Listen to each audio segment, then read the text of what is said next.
Friday night.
Do I want to get it or not?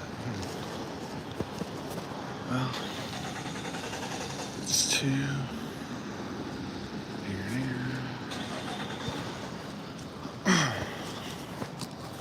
Might see real quick. Right.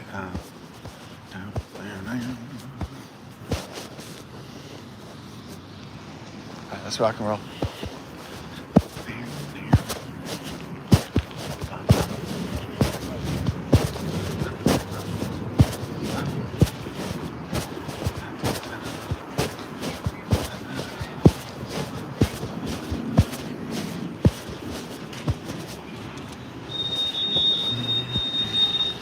Hey, how's it going, brother?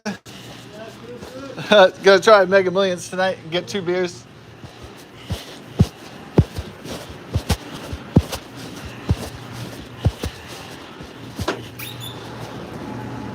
Oh.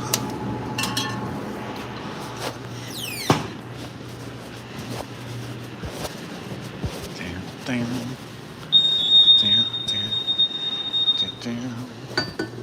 Right.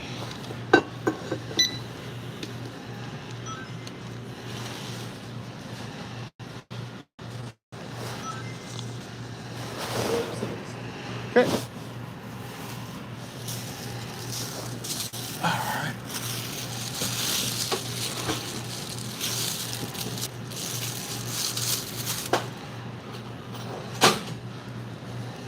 Oh, thank you so much. You. Have a good one, sir. Good night. Thank you so much.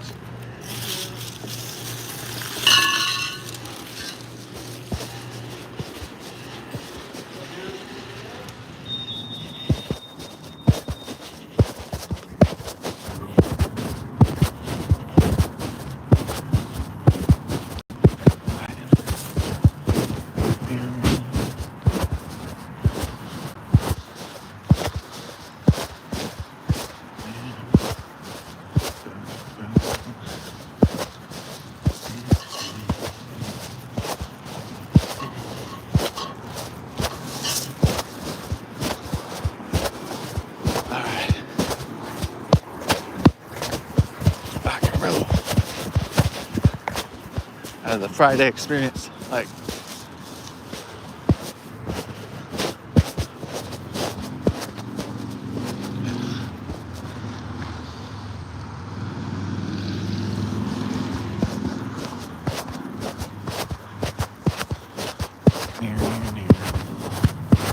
okay, so we got the Mega Millions. We're hoping the 4 is fortunate for the 474 million. And we got the 2 beers. Yeah. There's somebody winding around the corner.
Yeah.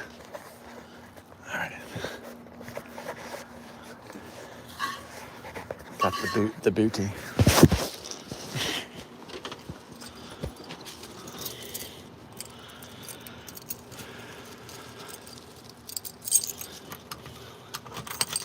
Yeah, yeah, yeah. Yeah, yeah, yeah. Hello.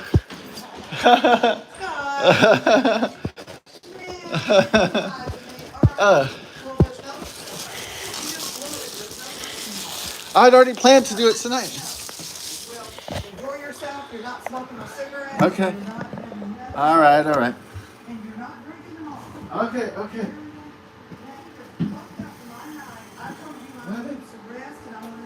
That's not what I wanted to do tonight. I'm not trusting you again. What? No, you thwarted my plans by saying you were tired. No, I never said. I do not feel good, Scott, and I told you that. Well, I thought you were going to come back. No, you're lying. You lied. I'm not. You're not drinking none of my stuff. Now you fucked up my night where I can't even drink tomorrow night if I felt like it, because now you will want to drink again and smoke on my cigarette. No, I'm just chilling. No, you're not having none of my cigarettes. Going to sleep. Okay, okay. All right.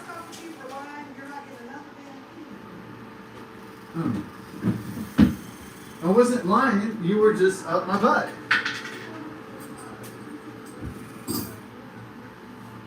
Well, I wanted to try to win the... I wanted to win. All right, all right.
What do you think of Baby Yoda? Do you think it needs this on it?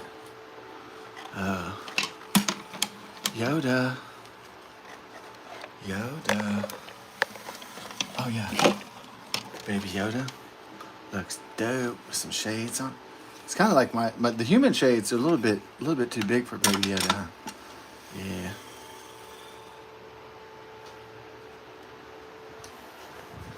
Baby Yoda. Hey Tula, love you. You're a love mood. Okay, I'm gonna play music for a while. Just don't want to hurt your ears. Or is it time for what a beer? Well, yeah, my parents went on vacation, and what happened was, so I'd been trying to fix the. Didn't really have any fun all week, fixing the air conditioning and taking care of the dogs and taking care of the house and all that shit. And then, so I think, well, Mom's coming back. She's gonna probably have a party on Friday, like usually it happens. And then she's like, oh man, I'm bushed. And so I was like, fuck. Well, there's another complication. It's never been 4 on the Mega Millions before. So either this was for nothing or it was for something. So if I win, it's for something. If I lose, then it was basically for nothing. So.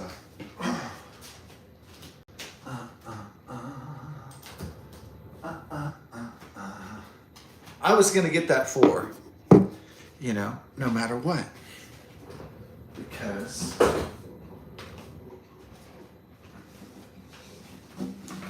winning in this world is the only thing. It's the only thing the world is for is winning. And then I have this, Mom got this special Whataburger cup. It's a pretty good cup. So I decided to make it into a Whata beer cup. A Whata Wheeler beer cup. And got the W on there. Oh yeah. There we go. Established 1950.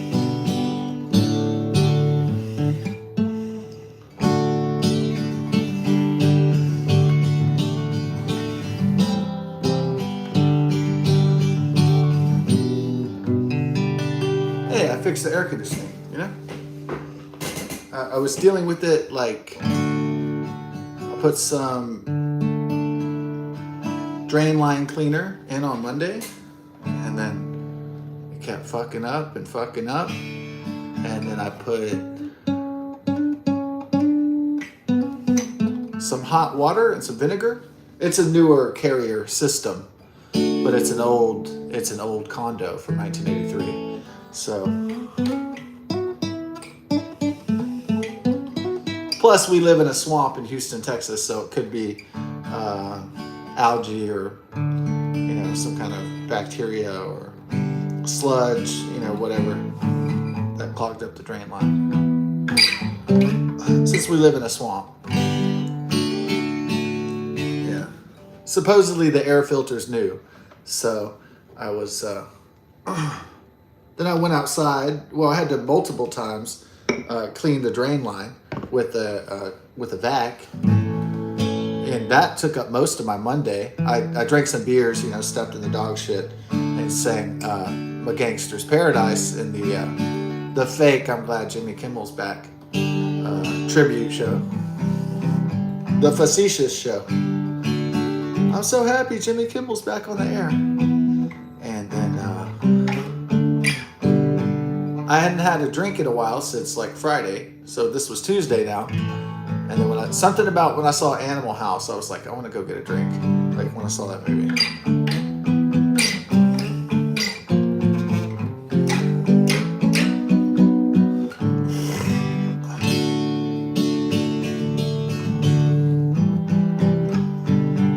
So I kept fucking with the AC, and then finally Wednesday, after a few more, I think I did 2 more vinegar hot water treatments on it, and then one was treatment from Home Depot, and then by Wednesday the air conditioning started working, and it's been working fine ever since. No clog, I guess, anymore. No water backing up, so I guess I won.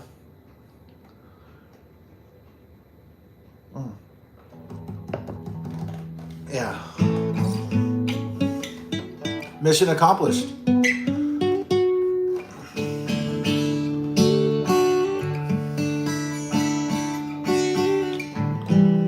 Then we got to fix the washing machine. I didn't want to wait another night to have a drink. I was like, it's Friday night.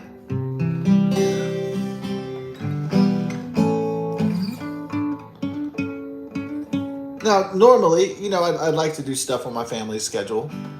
I'd like to do stuff on a schedule that we all agree on and stuff like that. But sometimes we don't agree what schedule it is or what we're going to be doing, or,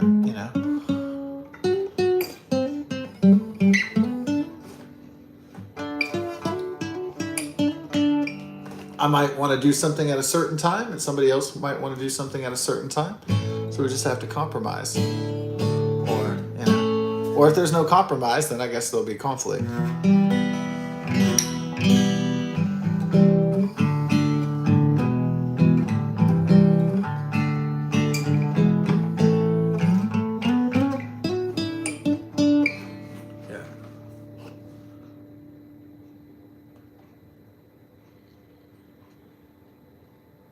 Monday I had that made the incredible Canadian bacon pizza, pepperoni pizza. I almost blew that thing off, but I was like, let's make a pizza.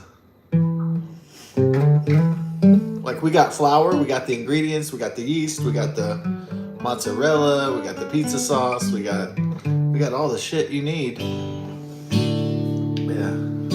I guess times are getting tough again because not just in our world, but financially.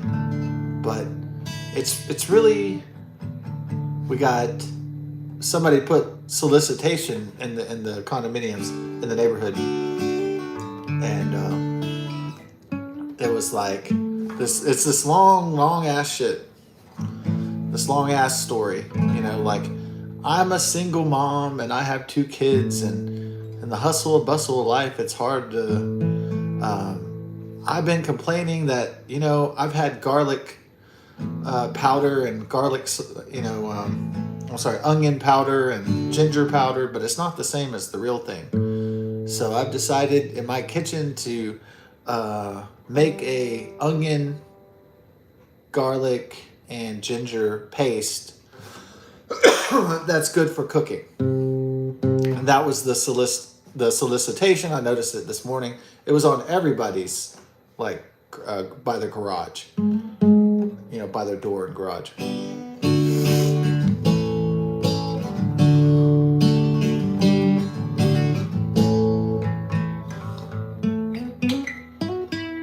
It said it was from Teresa, the Hispanic lady with the 2 kids next door. Her name is Monica. I know because when we were having a garage sale, she came over and said, "Hi, my name is Monica," photographic eidetic memory and all this stuff.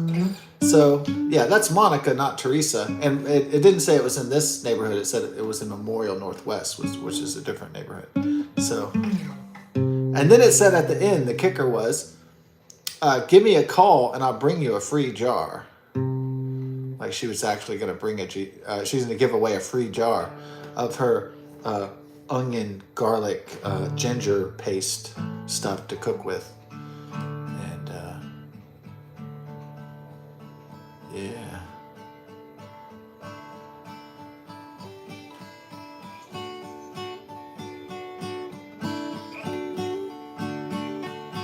Teresa has 2 kids. She needs some money. No, wait. You gotta do a more exotic chord for that. Yeah. Teresa has 2 kids. She needs some money. No, let's do something else. Times are tough. Lots of layoffs. People need money.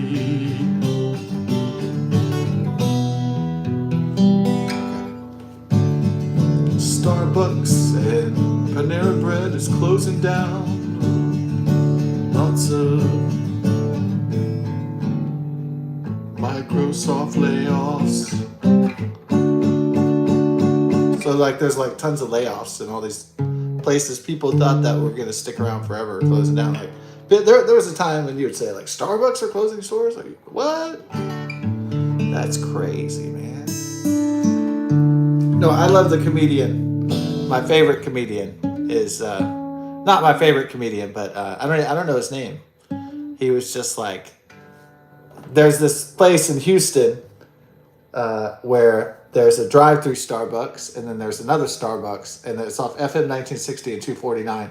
And the drive-through is on 249, and the Starbucks is on FM 1960 near the Willowbrook Commons or something, or used to be at any rate. And so I don't know if both those stores are closing. I think they would keep one open at least for a congested, a busy area by the mall. And then that's good. But he's so his stand-up routine is there's so many Starbucks. The demand for Starbucks is so big that there's a Starbucks right next to the Starbucks, right across the street. That had me.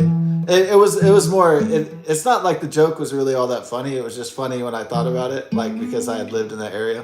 Yeah, it was more you had to know that. You had to know that there was a Starbucks right next to the Starbucks for that joke to be funny.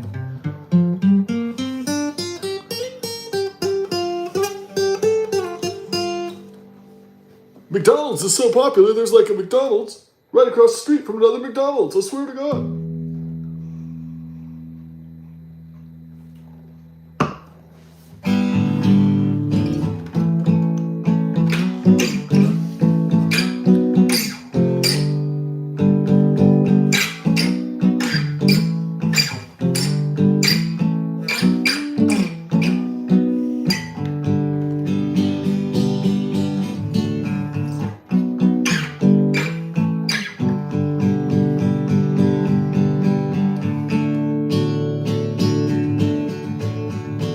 Teresa has 2 kids.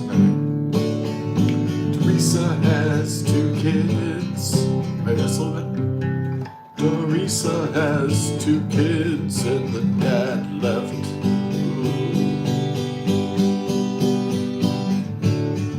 Teresa has 2 kids and the guy left.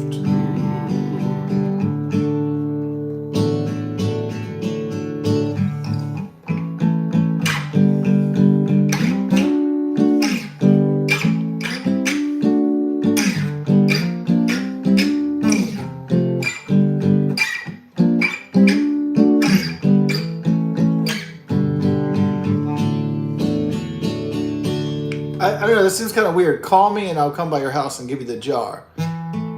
So what kind of sales trick is that? Baiting? Yeah, it's sort of like forward soliciting, like where somebody proactively will come to your house. Really? Well, I guess it's convenient if she lives a few neighborhoods over.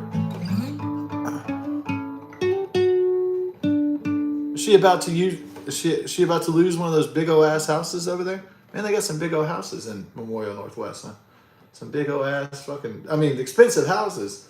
Yeah, what are they, like $300,000, $400,000, $500,000 houses? I mean, big ass fucking houses with big ass yards.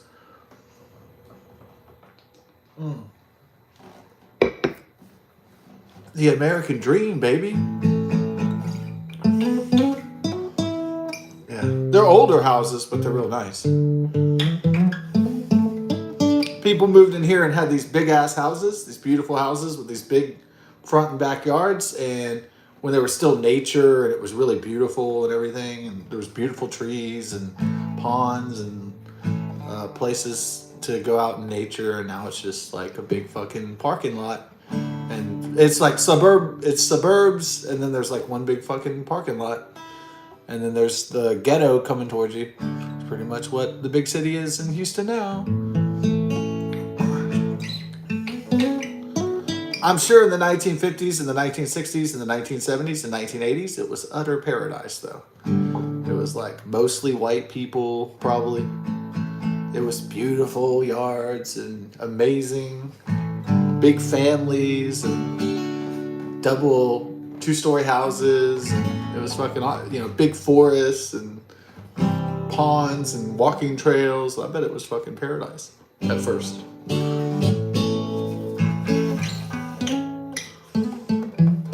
It's always paradise until other people find out about it.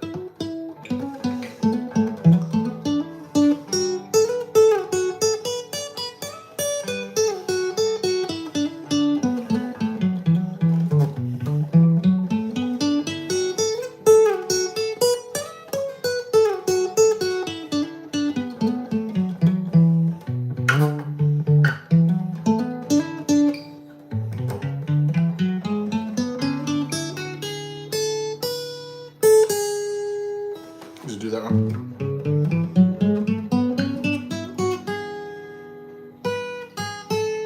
Yeah, you did.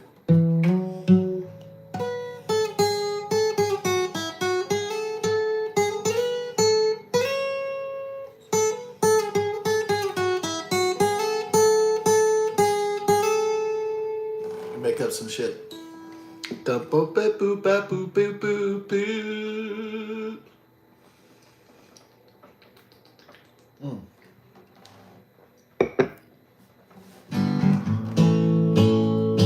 Sometimes you got to go for it, Sometimes it's the 9th inning and you're losing the game, and you got to hit a home run. You got to go for it, right? But sometimes you got to be cautious, like Braveheart. Like the old wise men used to say, hold. You know, when the English army is coming at you to destroy the Scottish army, you got to be patient, like William Wallace, and hold. Get your defenses ready for the attack. So you got to be patient sometimes to win the battle or the war. Yeah, so it's all about making the right call, making the right decision. Should you go for it? Or should you be patient like Braveheart, like William Wallace? Oh, it is the 30th anniversary of Braveheart. What do I think of that movie? I kind of like those movies, those long form movies. Yeah.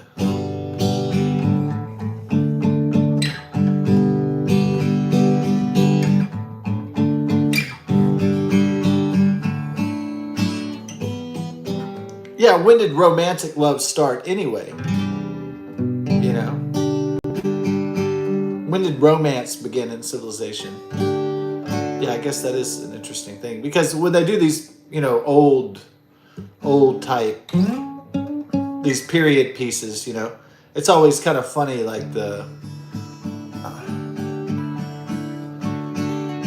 it's funny because they can't really, they can't really replicate what it's like to be in whatever 1400s Scotland and what the people actually sounded like, because they would have to have a translator or something. They would have to have subtitles on the screen the whole time and stuff.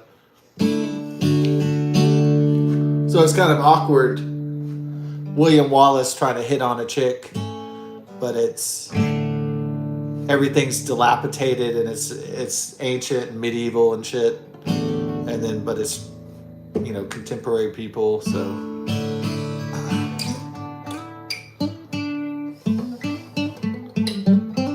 Plus, when they do these things, they don't even use like people that were their ancestors. A lot of times, it's like, is Mel Gibson even part Scottish? He's like Australian, right? Yeah, so he's an Aussie. Is he part Scottish somewhere down the line? I mean, maybe, I don't know, but still kind of inauthentic.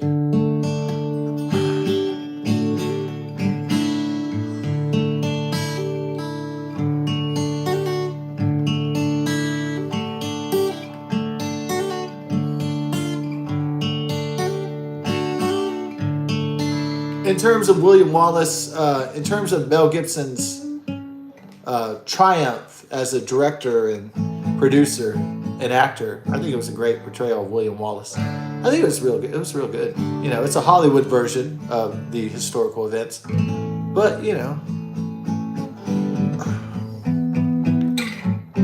gotta Hollywood it up, man. You gotta make it digestible for the popcorn crowd if you're gonna do one of those period pieces. Yeah, probably one of the most impressive parts of Braveheart is the final battle. Yeah, against the Longshanks and the English. Is it called the Battle of Hastings? I could be wrong, but it's like this epic battle at the end of against the English, and then William Wallace says, "They may take our lives, but they'll never take our freedom." And it's really impressive because they have blue war paint. So that's something you don't often see in movies, is blue war paint. And of course they got kilts. You usually don't see people fight in kilts, male Scottish kilts. I dare not call it a skirt, okay? I dare not. Well, I mean, yeah, that is kind of, why would they not protect their peenies and their balls? Yeah, that is interesting. Maybe it kind of does protect it. I don't know. I'm not a kilt expert. Or maybe it aerates the balls and your penis so you don't get jock itch, so you can fight better. You can kill your enemy a lot better. Maybe the English army in the medieval times, maybe they had a lot of problems with bacteria and dick itch and ball itch, and penile bacteria, and you know, well, ball sack bacteria, like jock itch. Yeah.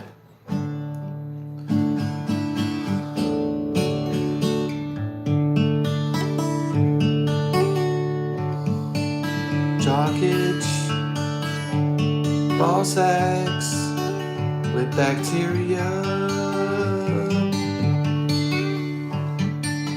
Jock itch, sweaty balls.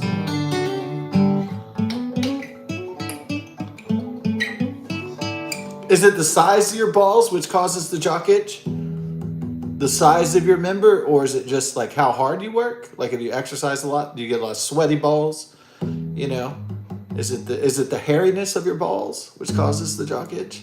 I don't know. I'm not a ball sack scientist, so maybe I should have went to school for that. Ball sack school.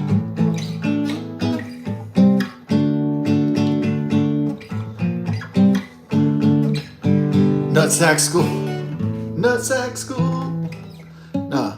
Yeah, the kilt. It is an interesting, you know, development for male fashion, for sure.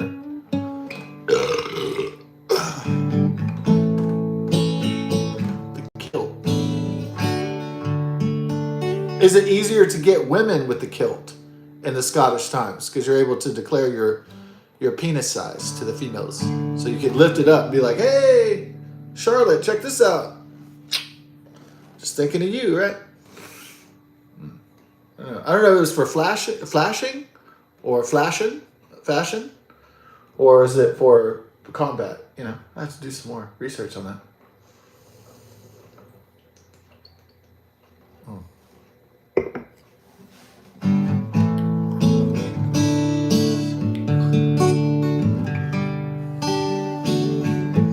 It had to serve some kind of purpose for either combat or for combat against bacteria or disease or jock itch in particular in the Scottish Highlands when you're battling your enemies.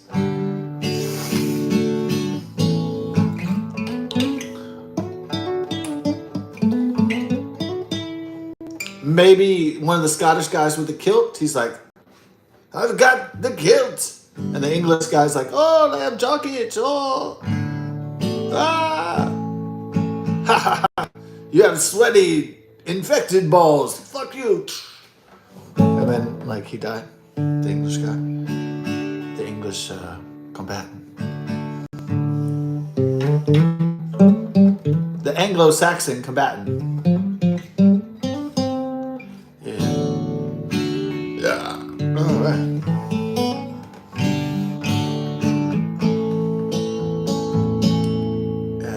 Kind of like,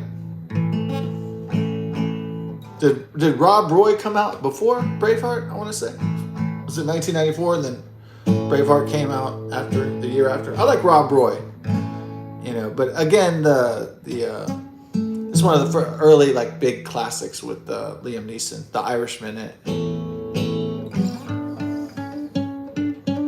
That's a big fucking dude, that Liam Neeson guy, right? It's a big motherfucker.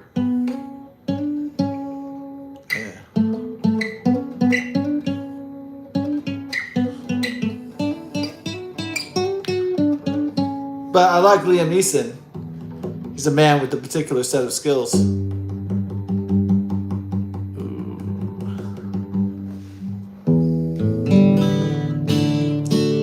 Any man who said that he worked at a beer factory, especially the Guinness beer factory, is instantly my favorite dude. So.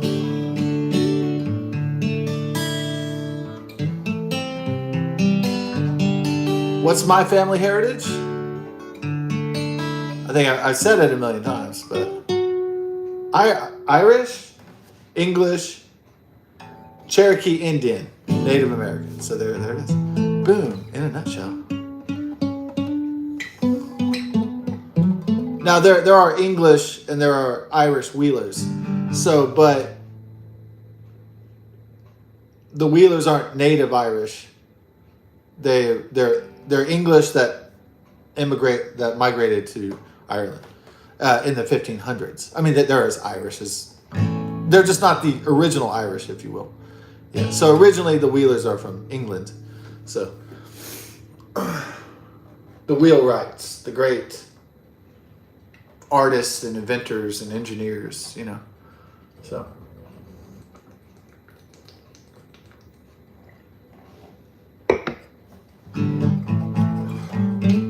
the great mechanics of the wheel keep the world spinning.